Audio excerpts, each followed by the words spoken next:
Hello and welcome to the SIA Wealth Management Advisor Update for November 2025. My name is Colin Cieszynski, Portfolio Manager. In this month's presentation, we're going to look through the state of the markets and how recent trends in global markets are impacting our performance and trading within our portfolios. And then we'll do updates on our portfolios and look at their recent and longer term performance. To begin with, we'll start off with the SIA Charts Equity Action Call. This is a measure of the relative strength of equities relative to non-equity asset classes, and this gives us, as based on capital flows and on relative performance, an idea of whether investors are favoring or not favoring equities at a point in time. And currently, we remain in the favored zone, and capital does continue to flow into equity markets. Over the last month, we can see that equity markets have overall been pretty strong. The best performing market was Argentina with a 27% gain. The worst performing market was Germany with a 1.5% loss. Overall, whether we look at most of Europe, the Far East, or North America, we can see that there was generally a month of moderate gains for markets. Asia was quite strong, and then North America, and then Europe. Looking at seasonality, things have been a little bit different than usual this year. 2025 is the green bars, 24 is the red bars, and the longer term average per month of returns of the Dow Jones Industrial Average are the blue bars. We can see that normally the year starts off strong. This year, the year kind of started after a strong January. We had a big correction and sell-off in the markets February, March, April. Then May, June, May through May through October, the historically weaker time of the year on average, we saw very strong months for the market. May, June, August, September, October, very, very much stronger than usual months for the stock market. We've gotten into November, and last year we had a big spike in the markets following the US election. This year we're seeing a bit of a pullback, a bit of a correction at this point in time, but we've had 6 straight months almost of gains for the stock market. So it's not unusual to see a bit of a correction here, given the magnitude of the rally we had through what is historically a weaker time of year. Now, historically also, November through April tends to be the stronger time of the year. Looking at the markets overall, at international markets, the green line is international markets, the yellow line is Canada, the black line is the United States, and we can see that generally speaking, since April, equities have been trending upwards. U.S. markets are lagging behind their Canadian and overseas counterparts, and we'd say, well, we look at the news, and every single day it looks like the U.S. is hitting new all-time highs, but the catch is that on a common currency basis, U.S. markets are being held back because of the red line at the bottom, which is the US dollar. The US dollar is having its worst year since 1973, and because of that, even though US markets are up in US dollar terms, they're not up as much in common currency terms compared to other markets. Speaking of currencies, we've been looking here not only at the weakness in the US dollar, but what's been happening with alternative currencies. We can see that through much of the year, gold, which is the orange line, and Bitcoin, which is the green line, have had very, very strong years. What's interesting, though, in the last month or so is both have had corrections. Bitcoin has pulled back from about 125,000 to about 100,000. Gold dropped back from about 4,500 to just under 4,000 and has since bounced again. And there's a difference, as we've had a sizable rebound in gold, not so much in Bitcoin at this point in time. So, and we are seeing the U.S. dollar kind of starting to come back a little bit. So we may be at an inflection point for some of these currencies. We'll see how things play out over the next number of weeks. Also now looking at the relative performance of U.S. markets, there's a couple of things to note here. Generally speaking, we have had a rising tide, but the rising tide has not necessarily lifted all boats. The green line is the NASDAQ. Large cap tech has done extremely well. The S&P 500 index is the black line. That's a market weight index. That has done extremely well. However, if we look at the orange line, which has basically been flat since July, that's the equal weight S&P 500. So what that tells us when we compare that with the black line is that the mega caps have continued to do well, but a lot of the smaller caps really haven't, and the equal weight index S&P has actually been not going anywhere for months. The Russell 2000, the small caps played catch up, particularly from May through October. But again, we're seeing those start to level off as well. So recent gains that we've seen have been primarily in the larger cap names. And although there have been some small caps that have done well, particularly in the technology space, but also if we look at the old comparison of industrials versus transports, we can see again transports have been gone nowhere really since June. And so that's important as well to note that there are parts of the market that have underperformed, that have not taken part in this rally for several months now. So now shifting gears from the overall market to the performance of the portfolios of which SIA Wealth is sub-advisor to BMO Global Asset Management. There's 4 portfolios and all of them generated positive returns in October. Generally speaking, the returns benefited from exposure to semiconductor stocks and small cap stocks in both the US and Canada. Returns were negatively impacted more recently by a correction in precious metals and also in some technology stocks. I note semiconductors have continued to do well because they're exposed to the AI trade, but other areas of technology and communications have not done quite as well. And we look at our stocks and how they've contributed and detracted to returns during the month of October. Some of the biggest contributors were SoftBank, CDR, Celestica, Shopify, all in the technology area, plus TransAlta on the utility side. Some of the detractors, C Limited, ADR, Secure Waste Infrastructures and Energy Service Company, Netflix. We did see some rotation out of communications, and Wheaton Precious Metals it was a mining stock, and we have seen a correction in mining stocks over the last number of weeks. Looking now at the portfolio returns at the 1 month, I'll start off with. As we can see, each of them did have a positive return over the 1 month. Tactical Global Equity about 2%. Tactical Global Asset Allocation Fund, which is more of a balanced fund, 2.5%. The Focus North American Fund, 4.2%, and the Focus Canadian Fund, 6.4%. Looking at the 5-year returns, we have about 11% on average for the Tactical Global Equity ETF Fund, about 8.2% for the Balanced Asset Allocation Fund, the Focus North American Equity ETF Fund, 15.7% return, and the Focus Canadian Equity ETF Fund, about a 12% return.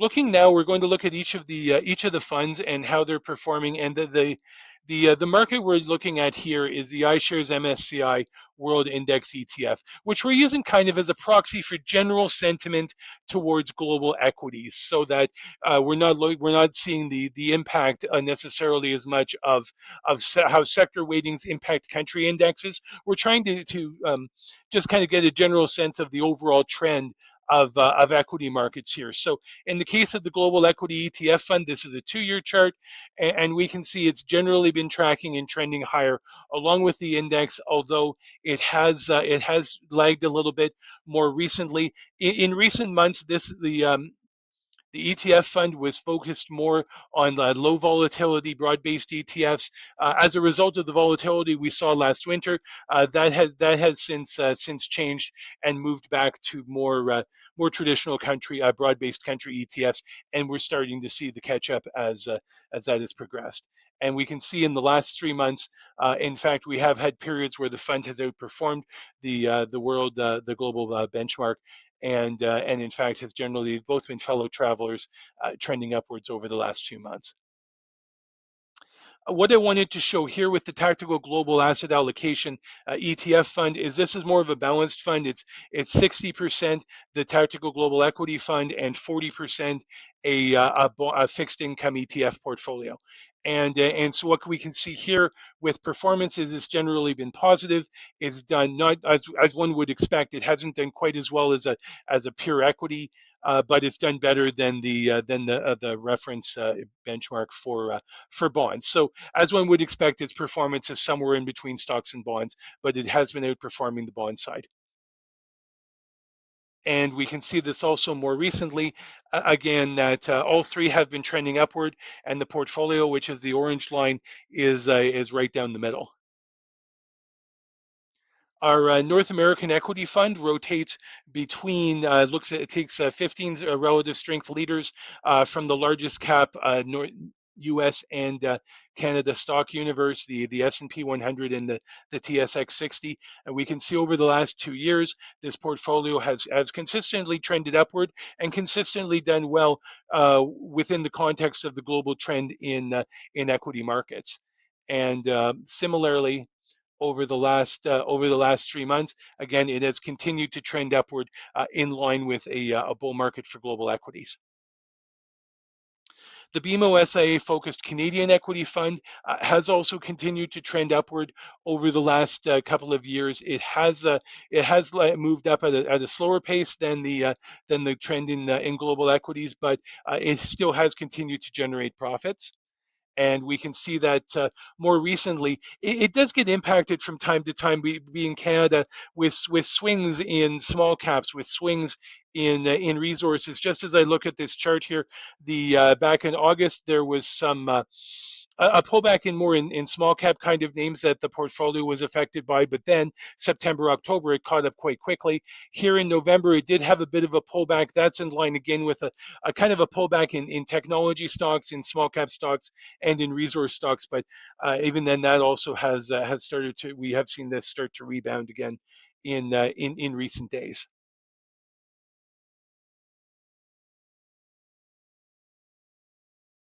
So now looking at some of the portfolio changes over the last month, there was a higher turnover in the portfolios over the last month. We have seen significant changes in leadership and in sector rotations, and it's not just between sectors either. If we look at the kind of the technology communications momentum group, we've seen rotation from software and media stocks into semiconductors and internet. A lot of that is built around the artificial intelligence trade. Within materials, we've seen some rotation from golds into energy, and even within other cyclicals and industrials, we've seen more of a rotation into auto producers and heavy equipment producers in the consumer discretionary industrial side. So we are seeing quite a bit of rotation, and that has played out within the portfolios. So if I look at the top two lines here, the equity ETF fund and the asset allocation ETF fund, they do similar trades for the most part. There was two stock trades and one broad-based ETF trade in October, no sector ETFs and no fixed income ETFs. The cash remained the same at about 1%, and the fixed income on the in the global asset allocation fund was about 42%. Looking now at the stock funds for the North American equity ETF fund, there was seven stock trades this month. That's just under half of the portfolio. As I said, there's been significant rotation, not just among stocks, but between sectors. And there was five stocks traded within the Canadian equity ETF fund, which is almost 1/3 of the portfolio. So we did have some. It was a higher turnover than we normally expect month in the portfolios due to changes in relative strength within the market. Looking at portfolio exposure, start with the Tactical Global Equity ETF Fund, about 36% US equity, 36 Canadian equity, 26 international equity. We did see a bit of rotation out of international equity to Canadian equity. And that's generally the case as we look across all four portfolios. We did have a little bit of rotation away from international equity positions. And in the case of the asset allocation fund, the equity fund, that went into Canadian equity. In the case of the North American equity fund and the Canadian equity fund, the shift was more from international equities into US equities. So as the relative strength of U.S. equities continued to pick up. And now we'll look at the sector differences. So first, we generally speaking, the way we like to split this out is resource stocks, which is energy and materials, defensive sectors, which are utility, staples, real estate, and healthcare, and then cyclicals is everything else. But the main ones being that financials, industrials, technology, communications, and consumer discretionary are in the cyclical groups. So at this point in time, we do have moderate exposure to resources. It's increased in the global equity, increased in the asset allocation. The North American and Canadian equity, the resource exposure was fairly steady. In terms of defensives, we saw in the two ETF funds that there was a decrease in exposure to defensive sectors, and actually a little bit of a decrease in the cyclical sectors as well. As we move to the two stock funds, the North American equity and Canadian equity, we note in the North American equity there are no defensive holdings at the moment. It's all resources and cyclicals. In the Canadian equity fund, it's balanced fairly evenly between resources and defensives at about 18% each, with the remaining 63% in cyclicals. And in the case of the Canadian fund, we actually did have a little bit of rotation from cyclicals and into defensives.